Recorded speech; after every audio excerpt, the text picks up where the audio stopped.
पुण्य का संग्रह किया था, जिससे तुमने मुझे प्राप्त किया है, वह अति गुप्त है। अब तुम्हारे आग्रह पर प्रकट करता हूँ। भाद्रपद माह के शुक्ल पक्ष की तीज का व्रत हरिताल का तीज के नाम से प्रसिद्ध है। यह जैसे तारागणों में चंद्रमा, नवग्रह में सूर्य, वर्णों में ब्राह्मण, देवताओं में गंगा, पुराणों में महाभारत, वेदों में सामवेद, इंद्रियों में मन, ऐसा ही है व्रत श्रेष्ठ है, जो तीज हस्त नक्षत्र युक्त पड़े हुए और भी महान पुण्यदायक होती है। ऐसा सुनकर श्री पार्वती जी ने कहा कि हे महेश्वर, मैंने कब और कैसे है तीज व्रत किया था, विस्तार के साथ श्रवण करने की इच्छा है। इतना सुनकर भगवान शंकर बोले कि हे भगवान, उमा भारत के उत्तम में एक श्रेष्ठ पर्वत है, उसके राजा का नाम हिमाचल है। वहां तुम भाग्यवती रानी मैना से उत्पन्न हुई थी। तुमने बाल्यकाल से ही मेरी आराधना करना प्रारंभ कर दिया था। कुछ उम्र बढ़ने पर तुमने हिमालय का दुर्गम गुफाओं में जाकर मुझे पाने हेतु तप किया। तुमने ग्रीष्म काल में बाहर चट्टानों पर आसन लगाकर तप किया, वर्षा काल में बाहर पानी में तप किया, शीतकाल में पानी में खड़े होकर मेरे ध्यान में संलग्न रही। इस प्रकार 6 कामों में तपस्या करके भी जब मेरे दर्शन न मिले, तब तुमने ऊर्ध्वमुख होकर केवल वायु सेवन किया।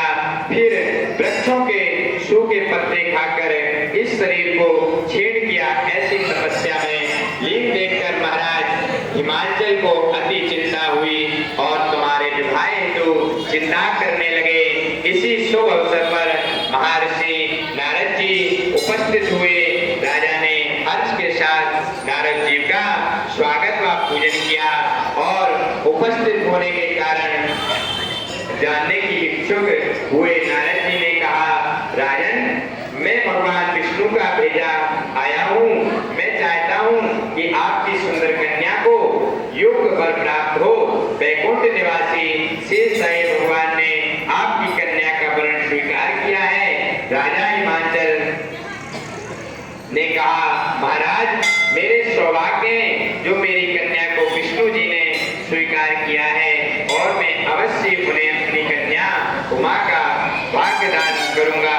यह सुनिश्चित हो जाने पर नारद जी वैकुंठ पहुंचकर श्री विष्णु भगवान से पार्वती जी की विवाह की निश्चित होना सुनाया। इधर महाराज हिमाचल ने वन में पहुंचकर पार्वती जी से भगवान विष्णु से विवाह होने का निश्चित समाचार दिया। ऐसा सुनते ही पार्वती जी को महान दुख हुआ और उस दुख से तुम विहल होकर अपनी सखी के पास पहुंचकर विलाप करने लगी।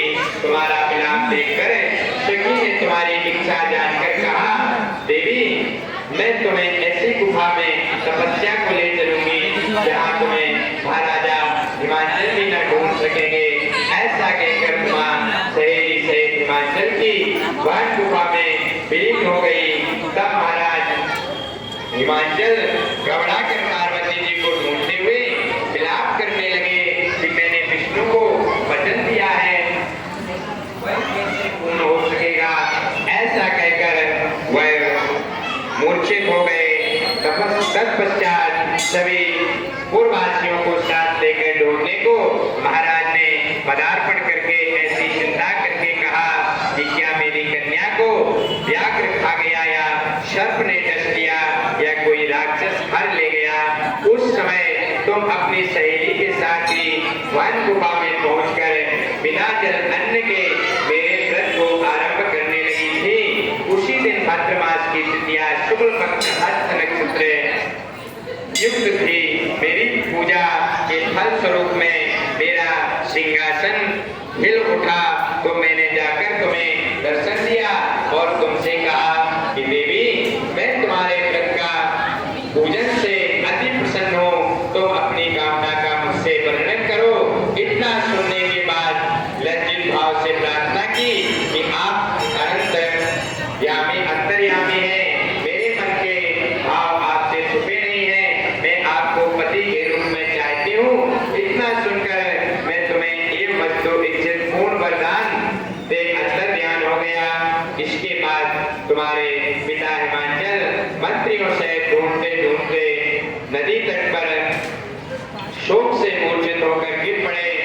समय तुम सहेली के साथ मेरी बालू की मूर्ति विसर्जन करने हेतु नदी तट पर आ पहुंची तो तुम्हारे नगर निवासी मंत्रीगण हिमाचल से तुम्हारे दर्शन कर अति प्रसन्नता को प्राप्त हुए और तुमसे लिपट लिपट कर रोने लगे और बोले, माँ तुम इस भयंकर वन में कैसे चली आई जो अति भयानक है, जहाँ सिंह व्याघ्र जहरीले भयानक सर्पों का निवास है, जहाँ मनुष्य के प्राण संकट में हो सकते हैं।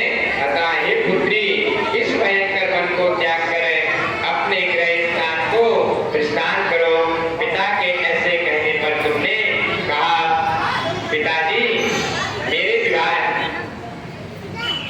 तुमने भगवान विष्णु के साथ स्वीकार किया है, इससे मैं इसी वन में रहकर अपने प्राण विसर्जन करूंगी। ऐसा सुनकर महाराज हिमाचल अति दुखी हुए और बोले, प्यारी पुत्री तुम शोक मत करो, मैं तुम्हारा विवाह कदापि भगवान विष्णु के साथ ना करूंगा और तुम्हारा अभिष्ट वर जो तुम्हें पसंद है उन्हीं सदाशिव के साथ करूंगा। तब तुम मेरे पर अति प्रसन्न हो। सहेलियों के साथ नगर में उपस्थित होकर अपनी माता अन्य सहेलियों से मिलती हुई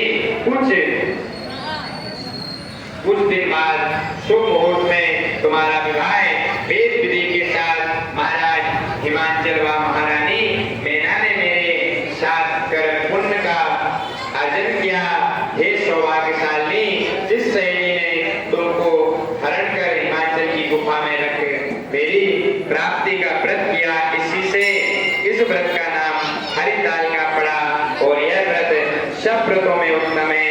इस प्रकार सुनकर माता पार्वती जी ने कहा, आपने मेरे मिलने की दुखद कथा सुनकर मुझे प्रसन्न तो किया, पर इस व्रत के करने का विधान हुआ, इसका फल नहीं सुनाया। कृपा करके मुझसे इसके करने की विधि का पृथक पृथक फल भी सुनाइए।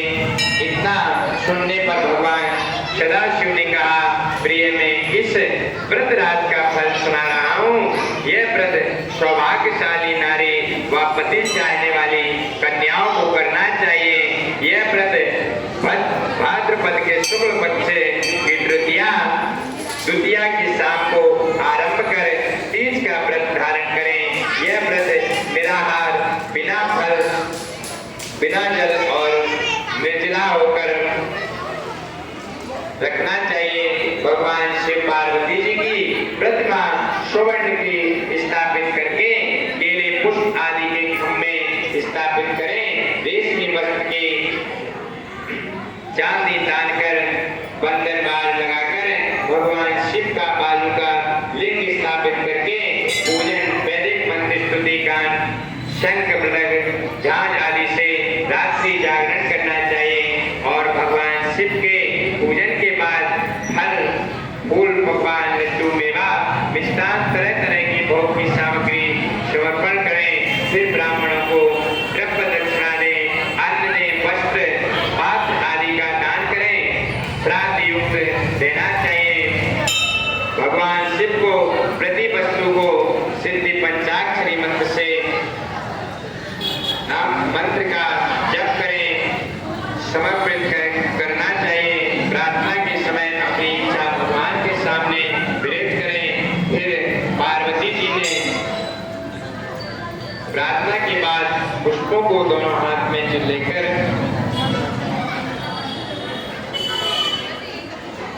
प्रार्थना करने के बाद 3 ब्राह्मणों को भोजन करा के दक्षिणा देवें। इस प्रकार यह व्रत पूर्ण करने में से नारी सौभाग्यवती होती है, धन व पुत्र पौत्रों से सुखी होकर जीवन व्यतीत करती है। कन्याओं को व्रत